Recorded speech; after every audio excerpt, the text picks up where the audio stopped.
Hola Lick, nosotros somos el equipo 6 y a nosotros nos tocó el tema de discapacidad auditiva.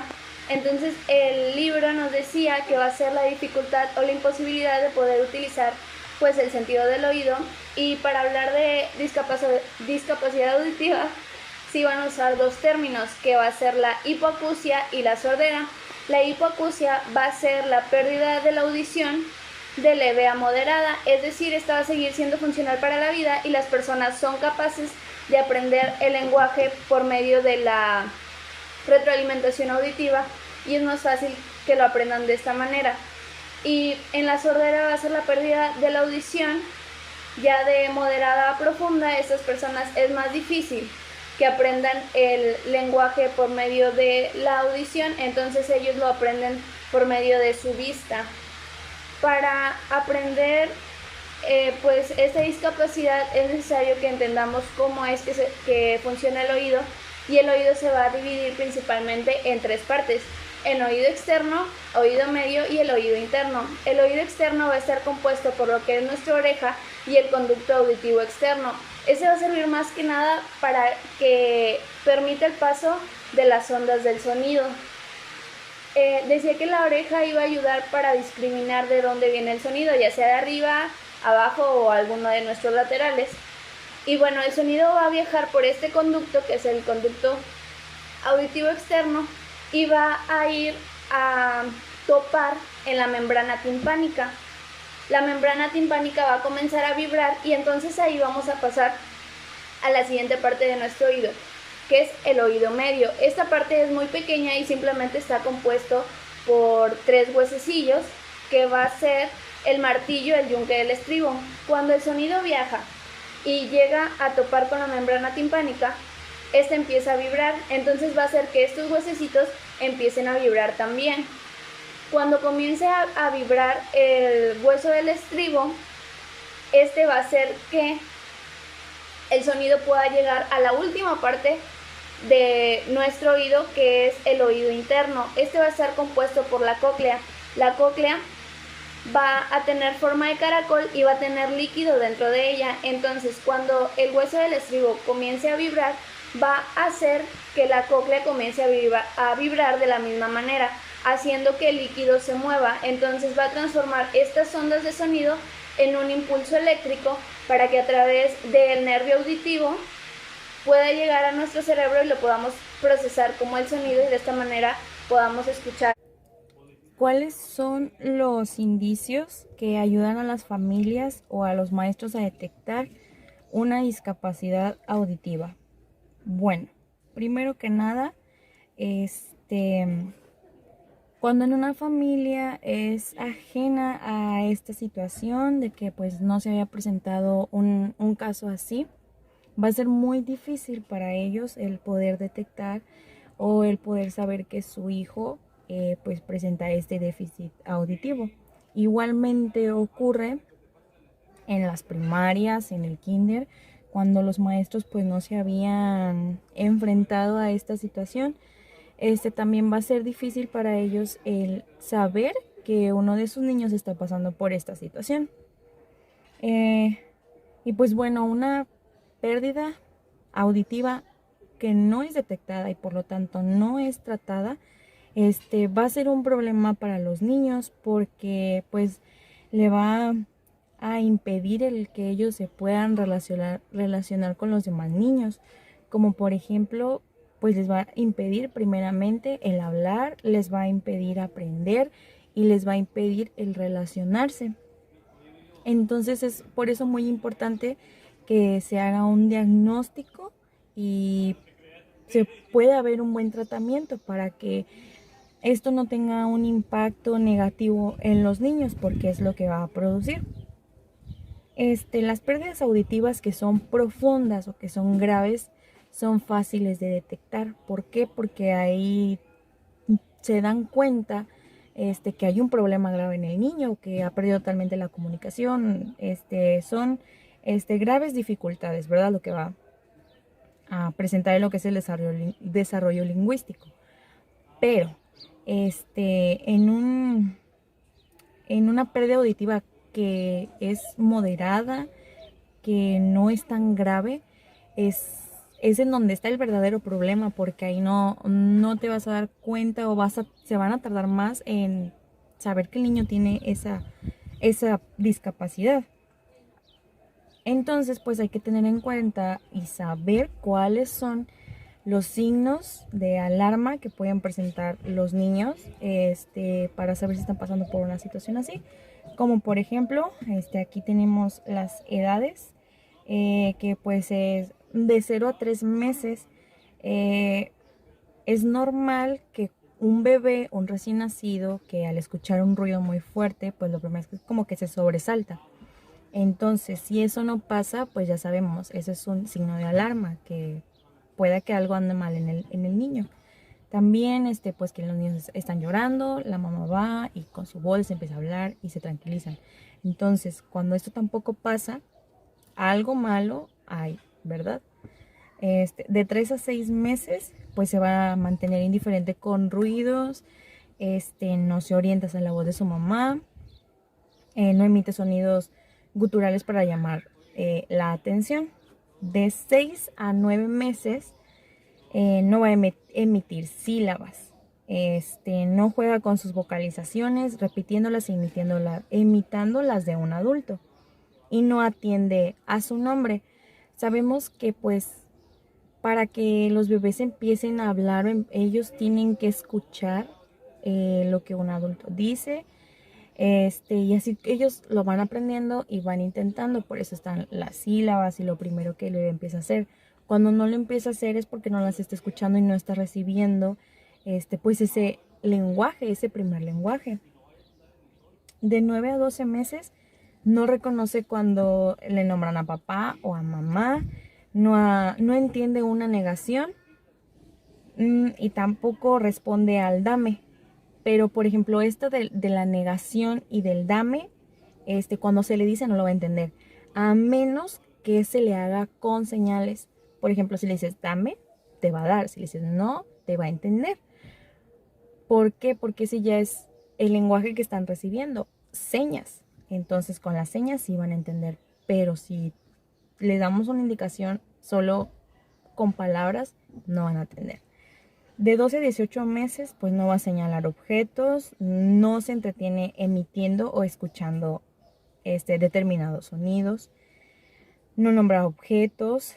De 18 a 24 meses, no presta atención a los cuentos. ¿Por qué? Pues no los está escuchando. No comprende las órdenes sencillas que se le dan, a menos que vayan acompañadas con gestos. No identifica las partes de su cuerpo, no conoce su nombre, no hace frases de 2 palabras. A los 3 años, pues no se le va a entender las palabras que dice, no repite las frases y no contesta preguntas sencillas. A los 4 años no sabe contar lo que pasa y no es capaz de mantener una conversación sencilla. A los 5 años,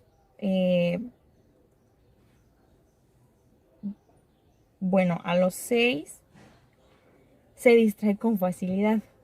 Pues igual, si se le está hablando o se le está diciendo algo, al no estar escuchando, pues fácilmente se va a distraer. No responde en ambientes ruidosos. Su nivel de lenguaje es inferior al de sus compañeros y tiene problemas crónicos en el oído medio. ¿Cómo se realiza el diagnóstico?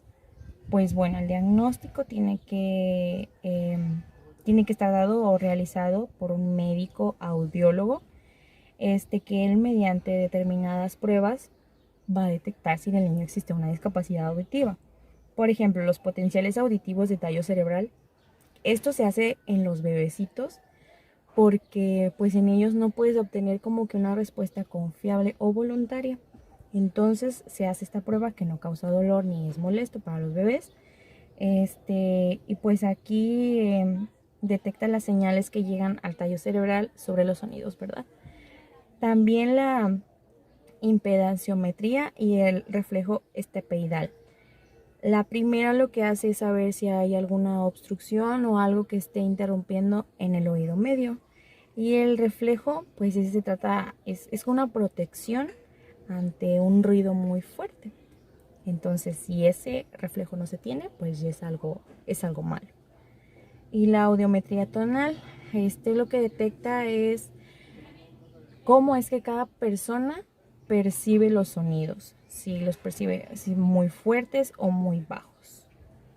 Y eso sería todo. Hola, soy Cejas, bienvenidos al nuevo vídeo.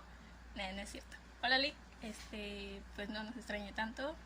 Espero y esté bien y que tenga mucha salud. Pues vamos a empezar.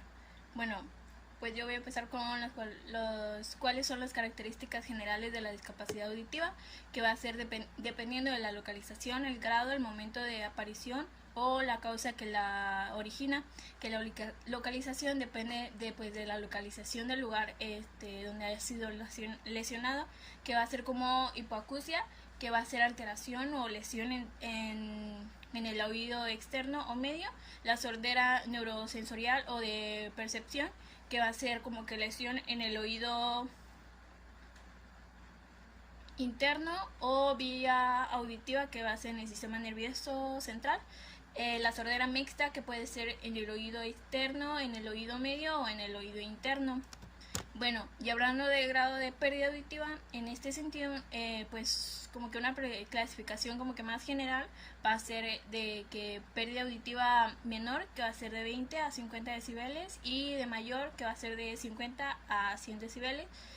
Y pues ya viendo la tablita, pues la audición normal va a ser entre 0 a 20 decibeles, la ligera va a ser de 20 a 40 decibeles, la media va a ser de 40 a 70 decibeles, y pues ya la severa va a ser de 70 a 90 decibeles, y pues la profunda va a ser de 90 y más decibeles, y Composite va a ser implica una pérdida superior de 120 decibeles, pues mayor. Y pues ya el momento que tuvo pues el lugar la pérdida, pues va a ser como congénita o adquirida, que la adquirida pues se va a clasificar en el dependiendo del impacto de desarrollo y el uso del lenguaje oral, que va a ser como prelocutiva, que va a ser pues pérdida que ocurre antes de la adquisición del habla o del lenguaje, y pues la postlocutiva, que va a ser la posterior después de la adquisición de habla o del lenguaje. Y pues ya la causa pues va a ser variadas, como pues bien podemos saber.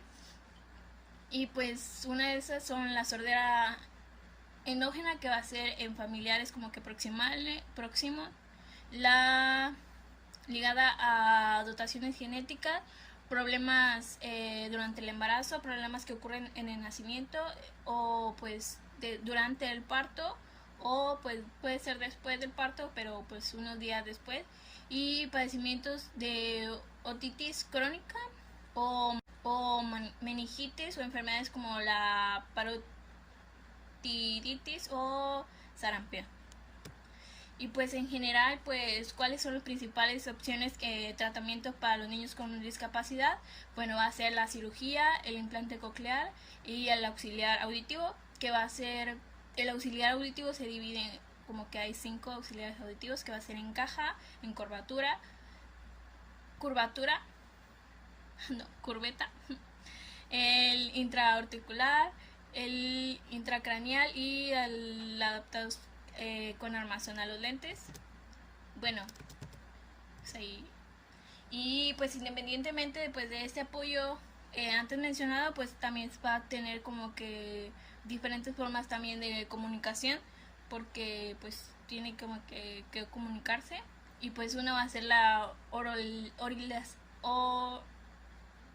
oralización y lenguaje de señas, que la oralización va a ser pues en la comunicación de que normal, lo que le hacemos la mayoría de las personas, pero va a requerir apoyo de pedagógico especializado diseñado para pues el paciente, que va a ser acorde a su pérdida auditiva, y en algunos casos va a ser más énfasis en el adiestramiento auditivo, y en otras necesita pues el apoyo lector de labiofacial.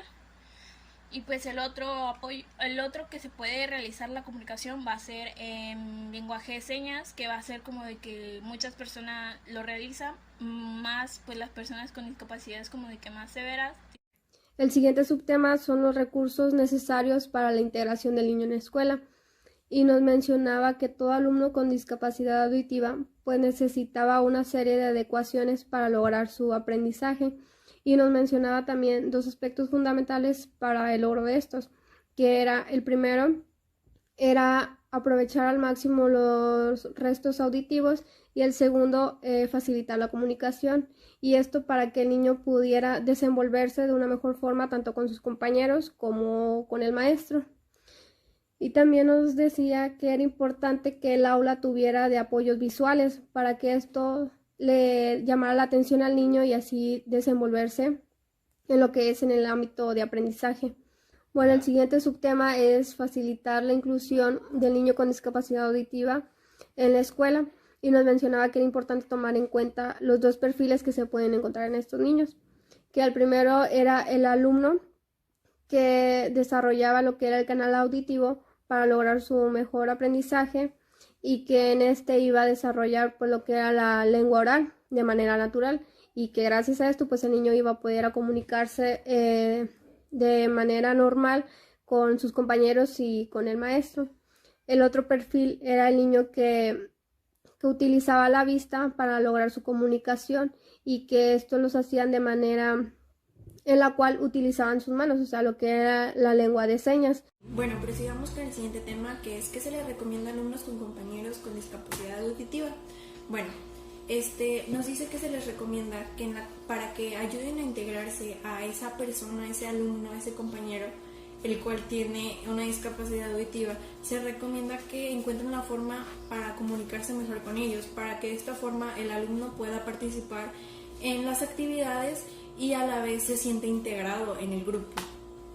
También nos decía que pues los compañeros pueden participar en la definición de tipos de apoyos en los que se pueda, o sea, apoyos para el alumno, para el compañero con este tipo de discapacidad.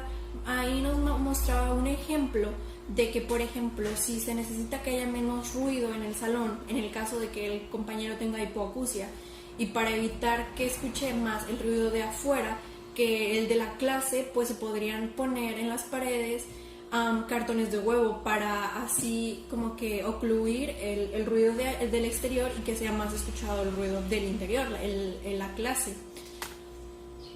Nos marca otra idea que decía que era importante que los compañeros del grupo sepan que deben de mirar al niño. O sea, cuando hablan con ese compañero que tiene esa discapacidad auditiva, tienen que mirarlo de frente a frente para que el niño se dé cuenta que están hablando con él.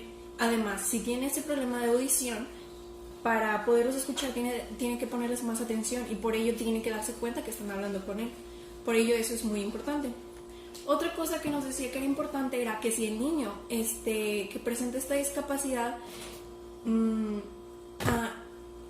utiliza el lenguaje de señas, pues es importante que pues los demás alumnos también lo aprendan, y que pues a la vez les podría ser muy útil, tanto para apoyar a su compañero como para pues actividades futuras o por misma cultura general. Otra idea que podría utilizarse es que los mismos alumnos ayuden a la elaboración de material de apoyo visual para el compañero, ya sea sobre las clases o dinámicas.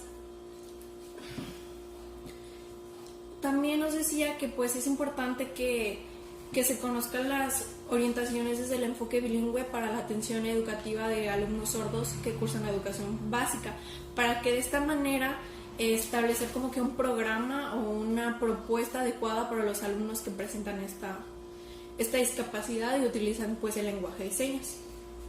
Pues también nos presentaba como que una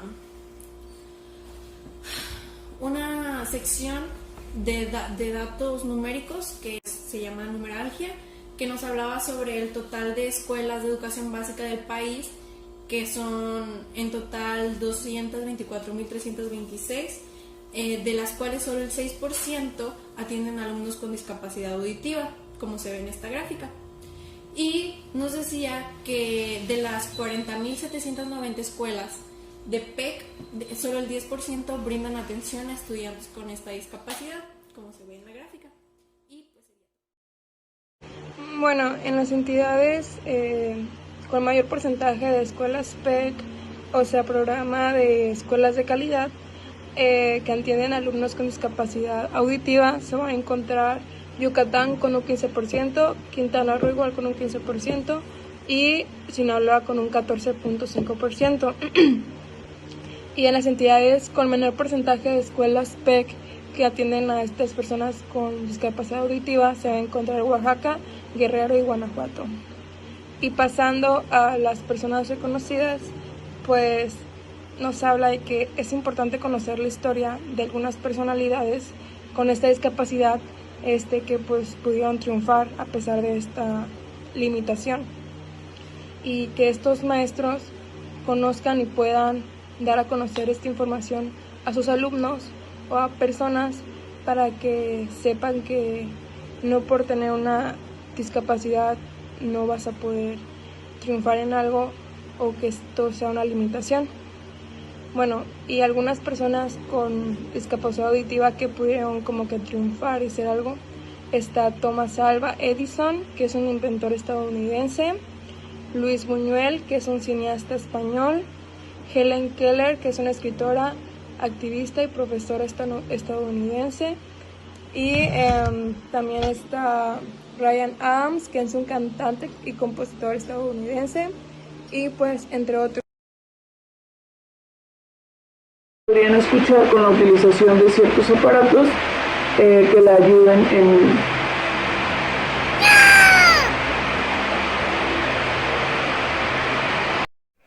Y el primero era el alumno que usa el canal. Ay, sí, era bien.